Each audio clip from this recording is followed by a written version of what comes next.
Ak práve teraz vidíš 2022, zhlboka sa nadýchni. Tento okamih si ťa mal nájsť. Toto číslo nie je náhodné. Je to božský signál. Tvoj anjel sa snaží upútať tvoju pozornosť, pretože niečo úžasné je na ceste k tebe. 22 je mocné číslo. Znamená rovnováhu. Znamená správne načasovanie.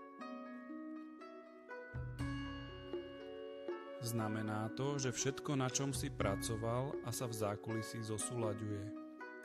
Odkaz tvojho anjela je jednoduchý, pokračuj ďalej. Si bližšie, než si myslíš. A čoskoro dostaneš správy, ktoré prinesú radosť, pokoj a jasnosť.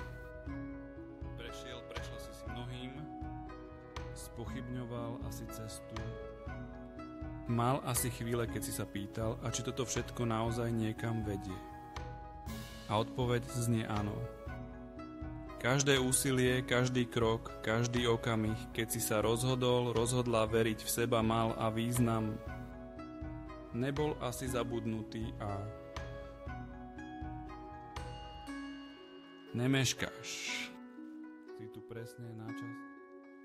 A niečo neuveriteľné sa čoskoro objaví v tvojom živote ako dôkaz. Môže to byť príležitosť. Môže to byť rozhovor. Môže to byť niečo, o čom si dlho potichu sníval a vo svojom srdci. A teraz to prichádza. Zopakuj si to nahlas, ak cítiš, že je to pre teba správne. Dôverujem načasovaniu svojho života. Som pripravený a prijať dobro, ktoré je mi súdené. Ak cítiš tento odkaz, nájdi si chvíľu a napíš do komentára som pripravený a tvoja energia privoláva to, čo ti patrí. No te panam daj si zvedem. Si podporovaný a si presne tam, kde máš byť.